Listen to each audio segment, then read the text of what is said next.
Très portrait.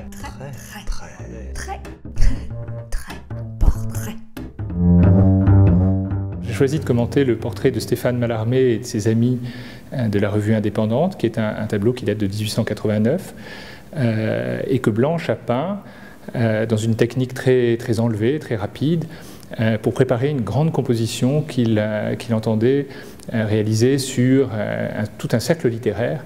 La revue Indépendante, ça a été une grande revue littéraire de la fin du XIXe siècle. Et le jeune Jacques-Émile Blanche, qui était un passionné de littérature, qui avait hésité d'ailleurs à faire une carrière d'écrivain, s'est passionné dès sa jeune vie d'adulte, on va dire, pour ce milieu-là.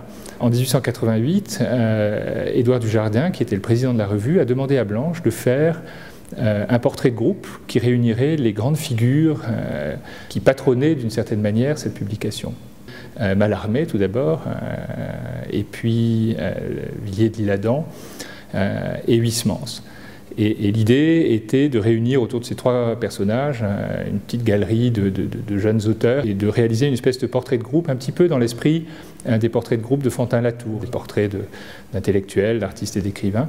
Rendez-vous avait été pris pour la séance de pause dans l'atelier de Jacques-Émile Blanche à Auteuil, et le projet n'est pas allé tellement plus loin que le tableau qu'on voit au musée de Rouen, parce que Villiers de l'Isle-Adam était un petit peu jaloux de voir que Mallarmé occupait le premier plan et que finalement on ne lui avait pas réservé une place d'honneur, et le projet en est resté là. Mais le tableau, dans son inachèvement même, est extrêmement intéressant. Blanche disait d'ailleurs, je crois que c'est une des images les plus frappantes qu'on a de Mallarmé.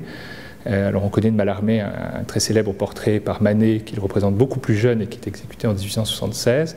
Ça, c'est un tableau qui date de 1889, nettement après le tableau de Manet, et représente un Mallarmé plus vieux. Il a le visage déjà un petit peu marqué, il émane de lui une extraordinaire autorité, je trouve.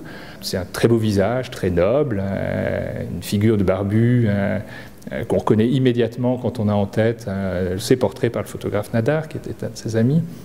Et je trouve que Blanche y a résumé d'une certaine manière beaucoup de ses qualités, c'est-à-dire une aptitude à saisir la ressemblance du modèle, une attitude, quelque chose de finalement très fin du point de vue de la lecture psychologique du modèle, en quelques coups de pinceau. La séance de pause a duré finalement très peu de temps, peut-être 1 heure ou un petit peu plus, et c'est très émouvant de voir combien très rapidement finalement Blanche a mis énormément d'éléments sur la toile, et il y a quelque chose il y a une présence, je trouve, qui est extrêmement sensible du modèle principal.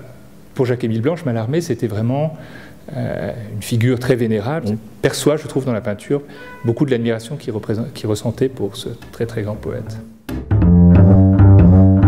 La passion de Blanche pour le portrait, elle a sans doute plusieurs origines. Je pense que l'une des premières causes que l'on peut lui trouver, c'est d'abord un environnement familial qui l'a amené à s'intéresser énormément au psychisme des êtres. Il était le fils de 2 générations de grands aliénistes, et cet environnement familial l'avait prédisposé à s'intéresser beaucoup aux êtres, à la psychologie des êtres. Et puis d'autre part, il y avait une passion très très vive pour la littérature. Blanche n'est pas le portraitiste de tout le monde.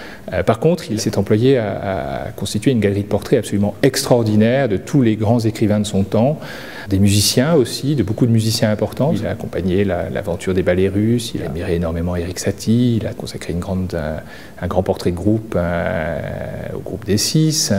Blanche est quelqu'un qui choisit ses modèles. Et il a choisi les écrivains qui lui paraissaient des écrivains importants, avec une capacité d'anticipation très très extraordinaire. Il fait le portrait de Proust, par exemple, qui est aujourd'hui au musée d'Orsay, quand Proust n'a pratiquement pas publié une ligne encore. Il va réaliser les portraits du tout jeune Cocteau, qui est encore peu connu. Il va peindre beaucoup d'écrivains comme ça, quand ce sont encore des figures mal connues du grand public, mais dont il a deviné qu'elles étaient des personnalités qui marqueraient l'histoire des lettres françaises, et de beaucoup de grandes figures de la littérature de langue anglaise. Et quand il réalise ses derniers portraits, dans les années 30, le genre du portrait n'est plus du tout un genre qui est pratiqué par les artistes d'avant-garde, ou alors s'il le pratique, c'est avec une espèce de volonté de subversion des codes. Et lui continue d'être fidèle vraiment à un travail de recherche psychologique qui s'appuie sur une vision assez classique du clair-obscur, si on veut. Blanche, dans son anglophilie, est restée très, très sensible à ce goût pour la représentation du visage humain, de la figure humaine, scrutée avec une espèce de volonté d'aller au cœur de la psychologie du personnage et puis en même temps de restituer son environnement social, à la fois ce qu'il veut montrer et puis peut-être ce qu'il cache aussi d'ailleurs.